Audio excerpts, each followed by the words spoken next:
अस्सलाम वालेकुम dear students, उम्मीद करता हूं कि आप सब खैरियत से होंगे and welcome to the Line Forces Academy YouTube channel. So dear students, आज की इस वीडियो में हम एएफएनएस के ऊपर बात करेंगे। जैसा कि आपको पता है कि आज से एएफएनएस के जो इनिशियल टेस्ट है स्टार्ट हो गए। आज अल्हम्दुलिल्लाह पहला दिन था इनिशियल टेस्ट का और हमारे अब तक तकरीबन 4 स्टूडेंट्स इनिशियल टेस्ट क्लियर कर चुके हैं।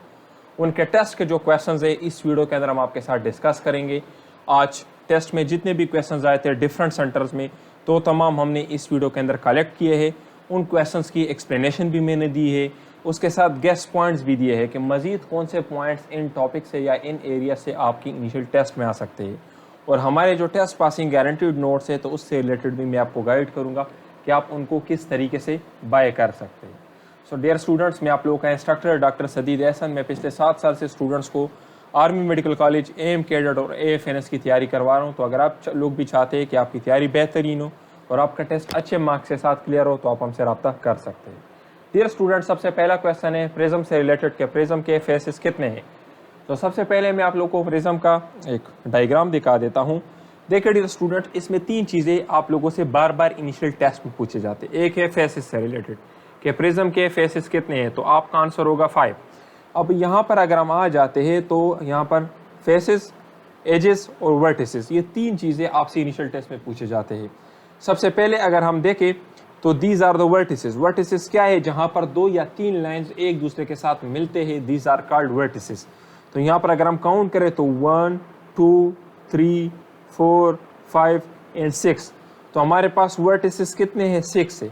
अभी अगर हम एजेस की बात करें तो देखिए ये हमारे पास एजेस है 1 2 3 4 5 6 7 8 9 हमारे पास बन गए एजेस। अभी फेसेस क्या है? ये वाले जो आपको नजर आ रहा है, ये वाले जो नजर आ रहा है, ये वाले नजर आ रहे हैं, दीज आर फेसेस। तो प्रिज्म के अंदर कितने फेसेस होते हैं? आपका आंसर होगा 5। अक्सर स्टूडेंट्स इसमें कंफ्यूज होते हैं, वो आंसर 6 को टिक करते हैं, तो आपका करेक्ट आंसर क्या है? 5। ठीक, अभी देखिए स्टूडेंट्स, ये नॉन वर्बल का क्वेश्चन है। तो नॉन वर्बल क्वेश्चंस को सॉल्व करने के ट्रिक्स क्या है, किस तरह से हमने उनको अप्लाई करना है, इससे पहले मैं कंप्लीट लेक्चर्स अपलोड कर चुका हूँ। अगर आप लोगों ने वो लेक्चर्स नहीं देखे तो लाजमी वो लेक्चर देख ले। यहाँ पर जस्ट मैं आपको यह क्वेश्चन समझाता हूँ। तो यहाँ पर अगर हम देखें तो आपके पास एक स्ट्रक्चर नजर आ रहा है, यहाँ पर 2 स्ट्रक्चर है, यहाँ पर 3 स्ट्रक्चर है। और जैसा कि मैंने आपको बताया था कि दरमियान वाले लाइन को पढ़ने की जरूरत नहीं है, क्योंकि हमने अपने टाइम को बचाना है, हमने कम टाइम के अंदर ज्यादा क्वेश्चन सॉल्व करने हैं। यहाँ पर भी अगर हम देखें तो 3 स्ट्रक्चर्स आपको नजर आ रहे हैं, यहाँ पर 4। तो इट मीन्स कि यहाँ पर जो स्ट्रक्चर होगा उसके अंदर 5 लीव्स होंगे, पत्ते होंगे। ठीक है, तो आपका करेक्ट आंसर क्या हो जाएगा? ये आपका करेक्ट आंसर हो जाएगा। ठीक है, 7।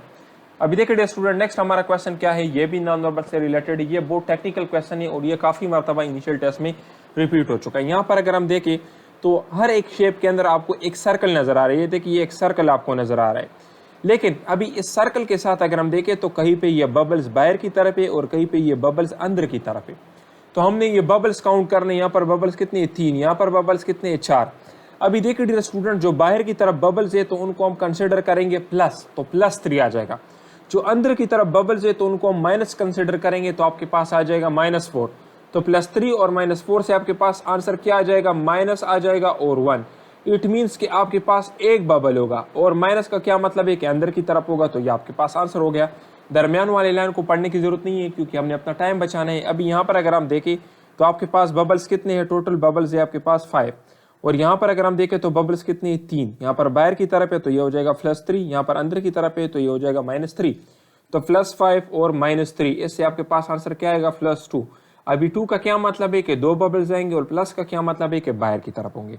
तो आपका आंसर क्या हो जाएगा? 5 आपका आंसर हो जाएगा। ठीक है, अभी नेक्स्ट हमारा क्वेश्चन क्या है कि कोरोनरी आर्टरी जो है तो send blood to. Coronary artery कहाँ को ब्लड सप्लाई करती है? तो ये हार्ट की मसल्स को, यानी मायोकार्डियम को ब्लड सप्लाई करता है। ठीक है, अभी देखिए स्टूडेंट्स, यहाँ पर हार्ट से रिलेटेड या आर्टरी से रिलेटेड मजीद हमारे हाई यील्ड पॉइंट्स क्या है? हाई यील्ड पॉइंट्स का क्या मतलब है? हाई यील्ड पॉइंट्स का मतलब ये है कि ये इस तरह के पॉइंट्स होते हैं जिससे एमसीक्यूज में काफ़ी मरतबा क्वेश्चंस आते हैं, जिसके एमसीक्यूज में आने के चांसेस ज़्यादा होते हैं। तो ये आपने लाजमी देखने होते हैं। तो देखिए डियर स्टूडेंट्स, अक्सर इनिशियल टेस्ट में क्वेश्चंस आता है कि पल्मोनरी आर्टरी की तादाद कितनी है और पल्मोनरी वेंस की तादाद कितनी है। तो पल्मोनरी आर्टरीज आपके पास 2 होती है। ठीक है, राइट एंड लेफ्ट, और ये डीऑक्सीजनेटेड ब्लड को कैरी करते हैं। देखिए नॉर्मली हमारे बॉडी के अंदर जितने भी आर्टरीज होते हैं वो ऑक्सीजनेटेड ब्लड को कैरी करता है, लेकिन पल्मोनरी आर्टरीज जो है तो ये डीऑक्सीजनेटेड ब्लड को कैरी करता है। कहाँ से? राइट वेंट्रिकल से लंग्स की तरफ, ठीक है। तो ये भी क्वेश्चन आपसे पूछा जा सकता है कि पल्मोनरी आर्टरी कहाँ पे होते हैं, तो ये राइट वेंट्रिकल्स और लंग्स के बीच में होते हैं, deoxygenated blood and they are 2 in number, ठीक है। अभी देखिए नेक्स्ट हमारा क्या है, पल्मोनरी वेन्स। तो ये हम जिस टाइम अपने एमडी कैट की और आर्मी मेडिकल कॉलेज की तैयारी करते थे उस टाइम ये हमारे टेस्ट में आया था कि पल्मोनरी वेन्स कितने होते हैं। तो पल्मोनरी वेन्स होते हैं 4, ठीक है।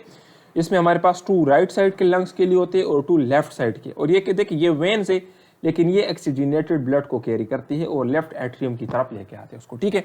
अभी देखो स्टूडेंट, अगर मैं आपसे एक क्वेश्चन पूछूं कि आप मुझे बताएं कि हमारी बॉडी का सबसे लार्जेस्ट आर्टरी कौन सी है और लार्जेस्ट वेन कौन सी है, तो आपका आंसर क्या होगा, एओर्टा। एओर्टा हमारी बॉडी की सबसे लार्जेस्ट आर्टरी और सबसे ज्यादा प्रेशर भी यहाँ पर ही होता है, ठीक है। अच्छा देखिए वेन कौन सी है, तो वेन है आपके पास वेना केवा, ठीक है, ये लार्जेस्ट वेन है and there are 2 vena cavas in the body, superior vena cava and inferior vena cava. अच्छा नेक्स्ट आपका क्वेश्चन क्या है कि orbital velocity equation is related to. Orbital velocity का जो इक्वेशन है, तो अगर आप वहां पर देखें तो ग्रेविटेशनल कांस्टेंट यानी कैपिटल जी आपके पास पड़ी होती है, तो इट मींस के ऑर्बिटल वेलोसिटी आपके पास ग्रेविटेशनल फोर्स के ऊपर बैलेंस्ड है, ठीक है। ग्रेविटेशनल फोर्स के ऊपर उसको हम डिराइव करते हैं। ये ऑर्बिटल वेलोसिटी का ऑर्बिटल स्पीड का इक्वेशन है। इसमें जी हमारे पास क्या है, G is the gravitational constant, M is the mass of the earth and R is the radius from the centre of earth. याद रखिए डियर स्टूडेंट, ये जो कैपिटल एम आपको नजर आ रहा है, this is the mass of earth. अक्सर student इसमें कंफ्यूज होते हैं, मास ऑफ सैटेलाइट के ऊपर ये इंडिपेंडेंट है। तो अगर आपसे पूछे कि ऑर्बिटल वेलोसिटी डिपेंड्स अपॉन, तो this is the mass of earth not the mass of satellite, ठीक है। मास ऑफ सैटेलाइट के ऊपर ये इफेक्ट नहीं करता। तो इसका क्या मतलब है, अगर आप सैटेलाइट की मास को ज्यादा करोगे या कम करोगे तो ऑर्बिटल वेलोसिटी के ऊपर कोई असर नहीं पड़ेगा, ठीक है। तो it is independent of mass of satellite, ठीक है। इट डिक्रीजेस विद एल्टीट्यूड, क्यों, क्योंकि यहाँ पर अगर आप देखें तो ये आर जो है, तो ये अर्थ के सेंटर से यानी सेंटर नहीं, अर्थ की सरफेस से आपको डिस्टेंस शो करता है कि ये कितने डिस्टेंस पर है, ठीक है। तो अगर आप एल्टीट्यूड को इंक्रीज करोगे तो ये देखिए ऑर्बिटल स्पीड का और आर का इनवर्स रिलेशन है। तो आप जितना ऊपर होते जाओगे उतना आपके पास स्पीड ऑर्बिटल वेलोसिटी डिक्रीज होती जाएगी, ठीक है। और अर्थ की सरफेस पर इसकी वैल्यू क्या है, 7.9 किलोमीटर पर सेकंड, ठीक है। अभी देखिए स्टूडेंट, एक एस्केप वेलोसिटी और ऑर्बिटल वेलोसिटी का आपस में रिलेशन क्या है। तो escape velocity √2 into orbital velocity इसके बराबर है। और ये क्वेश्चन भी काफी मरतबा इनिशियल टेस्ट में आ चुका है। आपको बताया जाता है, लेट सपोज अगर आपसे पूछा जाए कि आपके पास जो ऑर्बिटल वेलोसिटी है वो 10 मीटर पर सेकंड है, आप बताएं कि एस्केप वेलोसिटी कितनी होगी, तो आप इसको √2 के साथ मल्टीप्लाई करें। अभी √2 की वैल्यू क्या है, इसको आप याद कर ले तो आपके लिए इस तरह के क्वेश्चंस को सॉल्व करना आसान होगा, ठीक है। आई थिंक 1.1 या इस तरह के बराबर है, आप चेक कर लें खुद। अच्छा नेक्स्ट आपके पास क्या है, orbital velocity of satellite depends on. तो ये एक मैंने गेस एमसीक्यू बनाया है। तो ये देखिए this is only dependent on the altitude of satellite, ठीक है। तो ये आपके पास हो गया। और जिस तरह मैंने आपको बता दिया कि मास ऑफ सैटेलाइट के ऊपर तो ये बिल्कुल भी डिपेंडेंट नहीं है, ठीक है। और शेफ के ऊपर। डियर स्टूडेंट्स, अगर आप हमारे क्रैश कोर्स को ज्वाइन करना चाहते हैं और आप भी चाहते हैं कि आपकी इनिशियल टेस्ट क्लियर हो, तो हमारे पास आपके लिए बेहतरीन सोल्यूशन अवेलेबल है। हम आपको 4 से 5 दिनों में बेहतरीन तैयारी करवा देंगे A to Z। इस कोर्स के अंदर हमारे वर्बल की 15 टाइप जो है तो उसके ऊपर लेक्चर्स होंगे, शॉर्टकट ट्रिक्स आपको सिखाएंगे। जिस तरह इस वीडियो के अंदर मैं आपको 2 क्वेश्चंस करवा चुका हूँ वर्बल के, शॉर्टकट ट्रिक्स मैंने आपको सॉल्व करवाया। इसी तरीके से वर्बल की जो 15 टाइप्स है उन तमाम के ऊपर हम आपको डिटेल से गाइड करेंगे, शॉर्टकट ट्रिक्स सिखाएंगे। नॉन वर्बल की जो 7 टाइप्स है वो भी आपको कवर करवाएंगे और वर्बल नॉन वर्बल के टोटल 300 क्वेश्चंस कवर करवाएंगे। और आपके टेस्ट के अंदर 100% यही क्वेश्चन आएंगे जो हम आपको कवर करवाएंगे, कोई भी क्वेश्चन बाहर से नहीं होगा। इसी तरीके से कंप्लीट एकेडमिक की तैयारी करवाएंगे। आपको भी पता है एकेडमिक का कोर्स काफ़ी ज़्यादा होता है और स्टूडेंट्स के लिए उनको कवर करना इट्स टू डिफिकल्ट। तो हम आपको सेलेक्टेड नोट्स देंगे और सेलेक्टेड तैयारी करवाएंगे। सेलेक्टेड नोट्स का क्या मतलब है, जिस सेंटर में आपने टेस्ट देना है उसी सेंटर के हिसाब से आपको तैयारी करवाएंगे। वहाँ पर जो इंपॉर्टेंट टॉपिक्स है वो आपको देंगे और प्रैक्टिस क्वेश्चंस भी आपको प्रोवाइड करेंगे। इसके अलावा टीचर सपोर्ट आपको मिलेगा, किसी चीज़ की समझ ना आए आप हमारे टीचर से पूछ सकते हैं, वो आपको गाइड करेंगे। और आपके टेस्ट से एक दिन पहले आपके टेस्ट डेट और टेस्ट टाइम के मुताबिक 200 सेलेक्टेड MCQs यानी गेस्ट पेपर भी आपको देंगे। इसकी 8000 फीस है। और अगर आप हमारे इस कोर्स को ज्वाइन करना चाहते हैं तो ये हमारा कॉन्टैक्ट नंबर है। 4 से 5 दिन में आपको हम टेस्ट पासिंग गारंटीड तैयारी करवाएंगे। चलिए आते हैं अपने लेक्चर की तरफ। नेक्स्ट हमारा क्वेश्चन क्या है, एजोनेंस क्या है। तो इसके ऊपर काफ़ी मरतबा इनिशियल टेस्ट में क्वेश्चन पूछा गया है। तो assonance is the repetition of vowel sounds, ठीक है।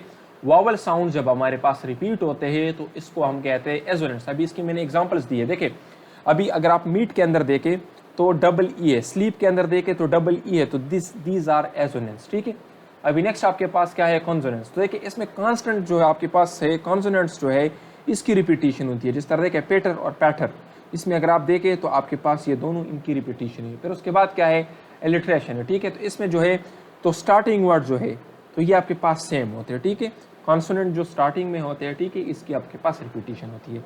तो these threes are from the grammar point of view, और ये आपके पास पोएटिक डिवाइसेस है जो काफ़ी मरतबा पूछी गई है, ठीक है। इसके अलावा सिमिली क्या है, मेटाफर क्या है, और ड्रामे से रिलेटेड डिफरेंट तरह के जो पोएटिक डिवाइसेस हैं वो भी आप लोग स्टडी कर ले। नेक्स्ट आपके पास क्या है कि अगर आप सिंपल पेंडुलम की लेंथ को इंक्रीज करते हो तो क्या होगा, आपके पास टाइम पीरियड आपके पास डिक्रीज होगा, इंक्रीज होगा, एम्पलीट्यूड इंक्रीज होगा और फ्रीक्वेंसी इंक्रीज होगी। तो अगर आप लेंथ को इंक्रीज करते हो तो टाइम पीरियड आपके पास इंक्रीज होगा। अभी टाइम पीरियड इंक्रीज होगा, इसका क्या मतलब है, इसका मतलब ये है कि अभी जो आपके पास सिंपल पेंडुलम है टू एंड फ्रॉम मोशन में उसको ज्यादा टाइम लगेगा, ठीक है। तो this is called the time period. तो टाइम पीरियड, और ये आपके पास मास ऑफ बॉब के ऊपर इंडिपेंडेंट है, यानी अगर आप उसकी वजन को इंक्रीज करोगे डिक्रीज करोगे तो कोई असर नहीं होगा। तो अक्सर इनिशियल टेस्ट में क्वेश्चन पूछा जाता है कि आपने सिंपल पेंडुलम को चेंज किया, एक बॉब की जो वजन थी वो 1 kg थी, दूसरी की आपने 2 kg की, तो आप बताएंगे टाइम पीरियड के ऊपर कोई असर पड़ेगा या नहीं। तो this is independent of mass of, ठीक है। अच्छा, नेक्स्ट आपके पास क्या है, ये सिर्फ लेंथ के ऊपर डिपेंड करता है और ग्रेविटी के ऊपर। तो डियर स्टूडेंट्स, अगर ये ग्रेविटी के ऊपर डिपेंड करता है तो फिर तो अगर आप मून के ऊपर जाओगे तो ग्रेविटी डिक्रीज होगी, तो इट मीन्स कि अभी टाइम पीरियड आपके पास इंक्रीज होगा। क्यों? क्योंकि अगर आप यहाँ पर इस इक्वेशन के अंदर देखें तो टाइम पीरियड का डायरेक्ट रिलेशन है लेंथ के साथ। तो अगर आप लेंथ को इंक्रीज करोगे तो टाइम पीरियड आपके पास इंक्रीज होगा। लेकिन अगर आप इस इक्वेशन में देख लेते हो तो ग्रेविटी के साथ, ग्रेविटेशनल एक्सेलरेशन के साथ इसका इनवर्स रिलेशन है।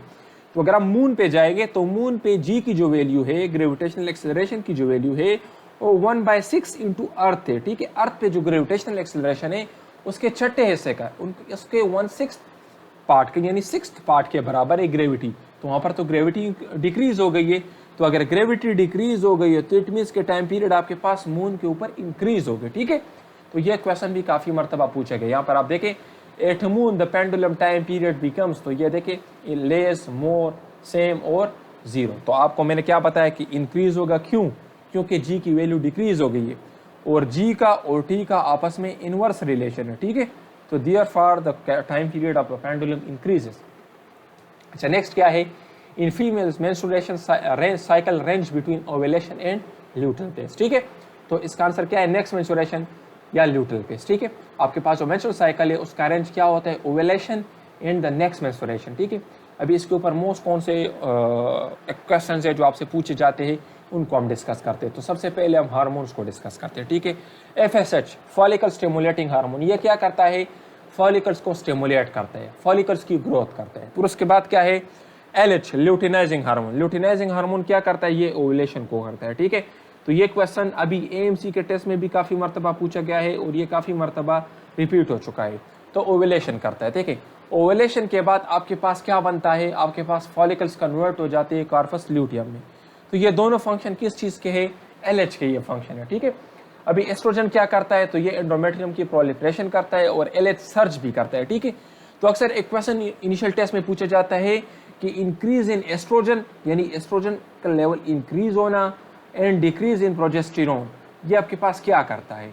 तो देखिए, अगर एस्ट्रोजन का लेवल इंक्रीज हो रहा है और प्रोजेस्टेरोन का लेवल डिक्रीज हो रहा है तो इस फेज में आपके पास ओव्यूलेशन होगी, ठीक है। और ओव्यूलेशन के अंदर क्या होता है, एग रिलीज होता है और आपके पास जो फॉलिकल्स होते हैं वो किस चीज में कन्वर्ट हो जाते हैं, वो आपके पास कन्वर्ट हो जाते हैं कार्पस ल्यूटियम में। और अभी कार्पस ल्यूटियम का काम क्या है, तो ये अभी सीक्रेट करेगा प्रोजेस्टेरोन को, और प्रोजेस्टेरोन का काम क्या है, ये रिटेन करता है प्रेगनेंसी को, यानी प्रेगनेंसी को मेंटेन रखता है, ठीक है। तो ये सारे क्वेश्चन पूछे जाते हैं, ठीक है। ये कार्पस ल्यूटियम ये एक येलो किस्म का स्ट्रक्चर होता है। येलो क्यों होता है, क्योंकि इसके अंदर लिपिड्स टाइप के मॉलिक्यूल्स होते हैं और ये प्रोजेस्टेरोन को सीक्रेट करता है। तो ये प्रोजेस्टेरोन का क्वेश्चन भी आया है। Follicles after ovulation converts into corpus luteum, ये क्वेश्चन भी आया है।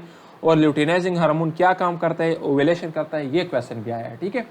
अच्छा देखिए, नेक्स्ट क्या है, प्रोजेस्टेरोन तो maintains the endometrium and pregnancy, तो मेंटेन करता है एंडोमेट्रियम को भी और प्रेगनेंसी को भी। जब हमारे पास प्रोजेस्टेरोन का लेवल ज्यादा हो जाता है तो फिर हमारे पास मेंस्ट्रुअल साइकिल डिस्टर्ब होता है, मेंस्ट्रुएशन नहीं होती, जिसकी वजह से हमारे पास जो एंडोमेट्रियम है तो उसकी जो थिकनेस है वो भी इंक्रीज हो जाती है। तो नॉर्मली एस्ट्रोजन हमारे पास प्रोलिफरेशन करता है और प्रोजेस्टेरोन उसको मेंटेन रखता है, तो इसलिए उसकी जो साइज है वो मेंटेन रहती है। ठीक है, अच्छा नेक्स्ट आपके पास साइकिल से रिलेटेड पॉइंट्स क्या है कि फीमेल साइकिल की लेंथ कितनी है 27, ठीक है, लेकिन ये +-7 हो सकता है, मीन्स 32 डेज तक हमारे पास जो साइकिल है ये नॉर्मल होती है। ठीक है, अच्छा देखिए ओव्यूलेशन क्या है, ovulation 14 days between next menstruation. आपसे इनिशियल टेस्ट में क्वेश्चन पूछा जाता है, आपको बताया जाता है कि आप बताएं एक फीमेल है जिसका जो मेंस्ट्रुअल साइकिल है 30 डेज का है, तो आप बताएं कि मेंस्ट्रुएशन कब होगी, ओव्यूलेशन इसके अंदर कब होगी, यानी एक कब रिलीज होगी। तो आपके पास सिंपल ट्रिक क्या है, आपने इस 30 से 14 को माइनस करना है, 30 से 14 को माइनस करें, जो डेट आपके पास आता है उसी डेट को आपके पास ओव्यूलेशन होगी। ठीक है, तो यहाँ पर ये पॉइंट मैंने क्या लिखा है कि ovulation 14 days before next menstruation, means अगर 35 दिनों का साइकिल है तो 35 से 14 को माइनस करें, 21 आपके पास आता है, तो 21 पे आपके पास ओव्यूलेशन होगी। ठीक है, अच्छा देखिए follicle page is variable, variable का क्या मतलब है, इसकी जो लेंथ है ये इंक्रीज डिक्रीज होती रहती है। ठीक है, मेनोपाज क्या है, जब आपके पास परमानेंटली मेंस्ट्रुअल साइकिल स्टॉप हो जाती है उसको हम कहते हैं मेनोपाज, और मेनार्ज क्या है, जो आपके पास सबसे पहली मेंस्ट्रुअल साइकिल होती है उसको हम कहते हैं मेनार्ज। ठीक है, अच्छा नेक्स्ट आपके पास क्या है कि which is a tertiary alkyl halide, tertiary alkyl halide क्या है, तो टर्शरी अल्काइल हैलाइड का क्या मतलब है, वो अल्काइल हैलाइड जिसमें आपके पास हैलाइड जो है 3 कार्बन के साथ अटैच्ड हो उसको हम कहते हैं टर्शरी अल्काइल हैलाइड। तो इसके आपको डिफरेंट एग्जांपल्स दिए हैं, 1 bromo butane, 1 bromo propane, 2 bromo 2 methyl pentane, 3 bromo pentane. तो ये देखिए डियर स्टूडेंट, यहाँ पर मैंने आपको एक स्ट्रक्चर दिखाई है, ये स्ट्रक्चर है 2 ब्रोमो 2 मिथाइल पेंटेन। अभी किस तरह से, यहाँ पर सबसे पहले अगर आप कार्बन की मॉलिक्यूल्स को काउंट कर ले तो देखिए 1 2 3 4 एंड 5, तो there are 5 molecules of carbon, it means कि ये आपके पास क्या है, पेंटेन है। पेंटेन क्यों है, क्योंकि सारे सिंगल बॉन्ड है। अभी हम अगर देखें तो सेकंड कार्बन के ऊपर आपके पास ब्रोमीन अटैच है, तो इट मींस 2 ब्रोमो, और सेकंड ग्रुप के ऊपर आपके पास मिथाइल ग्रुप भी अटैच है, तो इट मींस 2 मिथाइल। अभी अगर हम यहाँ पर देखें तो ये आपके पास एक कार्बन, इस कार्बन की अगर हम अटैचमेंट देखें तो देखिए 1 कार्बन 2 कार्बन 3 कार्बन, ये कार्बन मजीद 3 कार्बन के साथ अटैच्ड है, तो इसलिए this is tertiary alkyl halide. ठीक है, अब अगर बाकी के आप स्ट्रक्चर देखें तो ये टर्शरी नहीं है। अभी देखिए डियर स्टूडेंट्स, कुछ हाई यील्ड पॉइंट जो अल्काइल हैलाइड से रिलेटेड आपसे पूछे जाते हैं इनिशियल टेस्ट में, उनको हम डिस्कस करते हैं। The first point is test for alkyl halide. Alkyl halide को हम किस तरह से आइडेंटिफाई करते हैं, तो अगर आप अल्काइल हैलाइड को AgO3 AgNO3 इन इथेनॉल इसमें मिक्स करते हैं तो आपके पास प्रेसिपिटेट बनता है। ठीक है, तो इस प्रेसिपिटेट की मदद से हम बता देते हैं कि इस सोल्यूशन के अंदर आपके पास अल्काइल हैलाइड मौजूद है। ठीक है, अच्छा देखिए कार्बोकेटाइन की स्टेबिलिटी, ये काफ़ी मरतबा इनिशियल टेस्ट में पूछा जाता है कि कौन सी कार्बोकेटाइन सबसे ज़्यादा स्टेबल होगी। Tertiary is the most stable carbocation, फिर उसके बाद है सेकेंडरी, फिर प्राइमरी और फिर मिथाइल। ठीक है, तो अगर आपसे पूछा जाए कि which one is the most reactive, तो methyl is the most reactive and tertiary carbocation is the most stable. Carbocation किसे कहते हैं, कार्बन एटम जिसके ऊपर पॉजिटिव चार्ज हो। ठीक है, अच्छा देखिए रिएक्टिविटी इन SN2, तो opposite of SN1, means SN1 में कौन से एलिमेंट सबसे ज़्यादा रिएक्ट करते हैं, वही आपके पास SN2 में सबसे स्लो रिएक्ट करेंगे। ठीक है, अभी हम SN1 SN2 को डिस्कस करते हैं। ठीक है, अच्छा SN1 क्या है, SN1 is a unimolecular reaction. Unimolecular का क्या मतलब है कि एक मॉलिक्यूल बेवक्त वक्त इस रिएक्शन के अंदर हिस्सा लेगा। ठीक है, तो देखिए इसकी जो रेट है ये स्टेबिलिटी ऑफ कार्बोकेटाइन के डायरेक्टली प्रोपोर्शनल। इट मींस कि टर्शरी कार्बोकेटाइन जो है SN1 रिएक्शन जल्दी करेंगे। क्यों, क्योंकि सबसे स्टेबल कार्बोकेटाइन कौन सा है, टर्शरी है ना, तो इट मींस कि SN1 रिएक्शन सबसे क्विक कौन से करेंगे, टर्शरी। टर्शरी अल्काइल हैलाइड जो है तो ये आपके पास SN1 रिएक्शन सबसे क्विक करेंगे। ठीक है, अच्छा अगर टर्शरी अल्काइल हैलाइड आपके पास SN1 रिएक्शन जल्दी करते हैं तो आप मुझे बताएं कि SN2 रिएक्शन कौन से जल्दी करेंगे। SN2 आपके पास मिथाइल जो है, मिथाइल सबसे क्विक करेगा। क्यों, क्योंकि ये तो SN1 के अपोजिट है, तो इसलिए methyl is the most reactive for the SN2। ठीक है, अच्छा देखिए आर्डर क्या है, टर्शरी अल्काइल हैलाइड, फिर सेकेंडरी, फिर प्राइमरी, फिर मिथाइल, ये इसकी आर्डर है। और अगर इसी आर्डर को आप अपोजिट करें, उल्टा करें, तो ये आपके पास SN2 के लिए बन जाता है। ठीक है, ये पोलर प्रोटिक सॉल्वेंट्स मीन जो पोलर सॉल्वेंट्स है उसके अंदर आपके पास SN1 रिएक्शन फीजिबल है, और इसके अलावा इसमें रेसमाइजेशन होती है। ठीक है, ऑप्टिकल एक्टिविटी लॉस होती है, क्योंकि आपके पास जो SN2 है तो वहाँ पर आपके पास रिटेंशन ऑफ कन्फिगरेशन मीन्स आपके पास 50% कन्फिगरेशन लॉस्ट होती है और 50% कन्फिगरेशन ऑप्टिकल एक्टिविटी जो है वो आपके पास रिटेन होती है। ठीक है, और यहाँ पर क्या है, यहाँ पर क्या आपके पास लॉस ऑफ ऑप्टिकल एक्टिविटी। ठीक है, रेसमाइजेशन। सो डियर स्टूडेंट्स, अगर आप हमारे कोर्स को बाय करना चाहते हैं, 8000 इसकी फीस है, 3 से 4 दिन में आपको कंप्लीट तैयारी करवा देंगे। ये हमारा कॉन्टैक्ट नंबर है, इस पर आप रब्ता करके बाय कर सकते हैं। नेक्स्ट आपके पास क्या है, SN2। This is by molecular reaction, means एक टाइम में 2 मालिक्यूल्स रिएक्ट करेंगे, ठीक है, और एक इंटरमीडिएट बनता है SN2 के अंदर, फिर उसके बाद फाइनल प्रोडक्ट बनता है, ठीक है। तो ये बोथ सब्सटेंट और न्यूक्लियोफाइल दोनों के ऊपर डिपेंड करता है।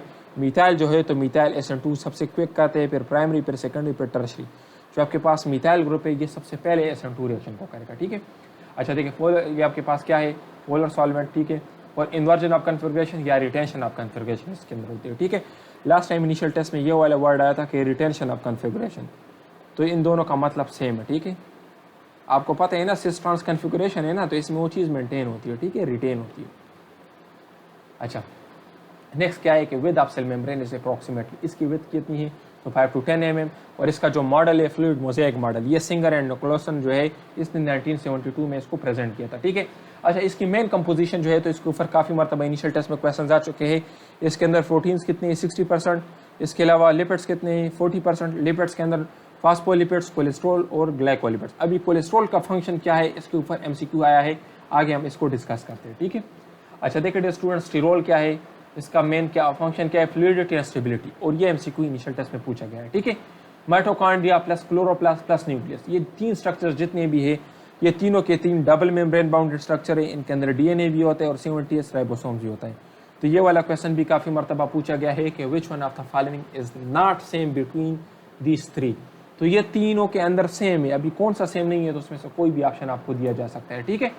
अच्छा नेक्स्ट आपके पास क्या है, लाइसोसोम्स और पैराक्सिसोम्स, ये सिंगल मेम्ब्रेन बाउंडेड स्ट्रक्चर से, और राइबोसोम्स जो है तो इसका कोई मेम्ब्रेन नहीं है। ये क्वेश्चन भी काफ़ी मरतबा इनिशियल टेस्ट के अंदर पूछा गया है। अब देखिए, पैराक्सिसोम्स कंटेन विच एंजाइम, तो इसके अंदर कैटालेज एंजाइम होता है, और कैटालेज एंजाइम क्या करता है, हाइड्रोजन पेरोक्साइड को कन्वर्ट करता है वाटर एंड ऑक्सीजन में, और ये आपके पास प्लांट्स की जो है तो ऑक्सीडेशन को प्रिवेंट करता है, ठीक है। नेक्स्ट आपके पास क्या है, which organelle originates from Golgi apparatus, तो लाइसोसोम जो है तो ये गोल्जी अपरेटस से, इसकी डिफरेंट थ्योरीज, ये इन्विजिनेशन थ्योरी और डिफरेंट आपके बुक्स के अंदर अवेलेबल है, आप उसको स्टडी कर सकते हैं। अच्छा नेक्स्ट आपके पास क्या है, ATP प्रोडक्शन इन माइटोकॉन्ड्रिया। अभी देखिए, आप सबको पता है कि माइटोकॉन्ड्रिया के अंदर ATP की प्रोडक्शन होती है, लेकिन कहाँ पे होती है, inner membrane, outer membrane, inter membrane space और मैट्रिक्स। तो आपका आंसर क्या है, इनर मेम्ब्रेन स्पेस। और ये बहुत टेक्निकल क्वेश्चन है, अक्सर पूछा जाता है। हमारे स्टूडेंट सिर्फ ये याद कर लेते हैं कि ATP प्रोडक्शन इन माइटोकॉन्ड्रिया और mitochondria is the power house of the cell, लेकिन ये बातें अब पुरानी हो गई, ठीक है। आपने अपनी नॉलेज को अपडेट करना है। नेक्स्ट आपके पास क्या है कि function of sterol in membrane, membrane के अंदर स्टीरोल यानी स्टीराइड्स का, कोलेस्ट्रॉल्स का, ग्लाइकोलिपिड्स का, इसका फंक्शन क्या है, तो these regulate fluidity and stability, ठीक है। तो ये आपके पास हो गया, बाकी बस ये सारे आप कर ले। जो आपके पास विटामिन D है तो ये भी आपके पास कोलेस्ट्रॉल के डेरिवेटिव से, ठीक है। अच्छा नेक्स्ट आपके पास क्या है, terminal velocity is directly proportional to, तो terminal velocity is directly proportional to radius square, ठीक है, यानी स्क्वायर ऑफ रेडियस। अब इसका इक्वेशन भी यहाँ पर मैंने दिया है, या मैं आपको दिखा देता हूँ। ये देखिए, ये टर्मिनल वेलोसिटी है और ये रेडियस का स्क्वायर है। तो terminal velocity is directly proportional to square of the radius is directly proportional to the density difference, ठीक है। तो डेंसिटी डिफरेंस को भी डायरेक्टली प्रोपोर्शनल है। और इसके अलावा ये क्वेश्चन अक्सर पूछा जाता है कि light larger heavier object fall faster than smaller heavier object. आप मुझे बताइए नीचे कमेंट सेक्शन में कि अगर आप 2 बॉडीज को हवा में फेंक देते हैं, एक का वजन 10 किलोग्राम है, दूसरे का वजन 20 किलोग्राम है, तो आप मुझे बताएं कि कौन सी बॉडी टर्मिनल वेलोसिटी जल्दी अटेन करेगी, ठीक है। आप ये मुझे बताएं, और आप मुझे ये बताएं कि रेन ड्रॉप जो है तो ये स्फेरिकल क्यों होते हैं। अच्छा नेक्स्ट आपके पास क्या है कि if radius of a spherical raindrop is double terminal velocity will become, तो आपको मैंने बताया कि terminal velocity is directly proportional to radius square. It means कि अगर आपने रेडियस को डबल किया है तो टर्मिनल वेलोसिटी आपके पास 4 टाइम इंक्रीज होगी, ठीक है। अच्छा देखिए डियर स्टूडेंट, जब आप एक बॉडी को हवा में फेंक देते हो तो उसके ऊपर ग्रेविटेशनल फोर्स उसके वेट की वजह से नीचे एक्ट कर रहा होता है, फिर उसके बाद ड्रैग फोर्स भी लगना स्टार्ट हो जाते हैं जो ऊपर की तरफ उसके ऊपर एक्ट करता है। एक टाइम ऐसे आता है जब ड्रैग फोर्स और उसका जो नीचे की तरफ डाउनवर्ड फोर्स है जो उसकी वेट की वजह से होता है, ये दोनों इक्वल हो जाते हैं। जिस पॉइंट पर ये इक्वल हो जाते हैं उस पॉइंट पर बॉडी की जो वेलोसिटी होती है, जो स्पीड होती है, उसको हम कहते हैं टर्मिनल वेलोसिटी। अच्छा मैं एक बहुत ही टेक्निकल क्वेश्चन आपसे पूछता हूँ, आप मुझे बताएं कि टर्मिनल वेलोसिटी के पॉइंट पर बॉडी की एक्सेलरेशन क्या होगी, ये आपने मुझे बताना है, ठीक है। 1 मिनट के लिए आप सोचें इसके ऊपर, वीडियो को स्टॉप करें और आप मुझे बताएं। अभी मैं आपको बता देता हूँ। देखिए terminal velocity is a constant velocity, और अगर वेलोसिटी आपके पास कांस्टेंट है, उसके अंदर चेंज नहीं आ रही, तो it means the acceleration of the body is zero. तो टर्मिनल वेलोसिटी पर बॉडी की एक्सेलरेशन जीरो होगी। ये क्वेश्चन काफ़ी मरतबा इनिशियल टेस्ट में पूछा गया है, अक्सर स्टूडेंट्स इसमें कंफ्यूज होते हैं और इसका आंसर पता नहीं क्या से क्या लगा देते हैं। वहाँ पर आपको टर्मिनल वेलोसिटी की वैल्यू उन्होंने दी होती है और टाइम आपको बताया होता है, तो आप उससे खुद ब खुद एक्सेलरेशन निकाल देते हो। तो एक्सेलरेशन इज जीरो। क्यों? क्योंकि terminal velocity is a constant term, और जहाँ पर वेलोसिटी कांस्टेंट हो तो वहाँ पर एक्सेलरेशन नहीं है। क्योंकि एक्सेलरेशन की अगर आप डिफिनीशन देखें तो change in velocity for unit time, तो अगर चेंज नहीं है वेलोसिटी के अंदर तो एक्सेलरेशन कहाँ से आएगा? ठीक है। So dear student, this is the details of our course. अगर आप भी चाहते हैं कि आपका टेस्ट अच्छे मार्क्स के साथ क्लियर हो, आपका नाम मेरिट में आए, तो आप हमें ज्वाइन कर सकते हैं। ये हमारा कॉन्टैक्ट नंबर है, अभी भी आपके पास टाइम है। इंशाल्लाह 2 से 3 दिन में हम आपको बेहतरीन तैयारी करवा देंगे। थैंक यू डियर स्टूडेंट्स, अपना बहुत ख्याल रखें। वस्सलाम।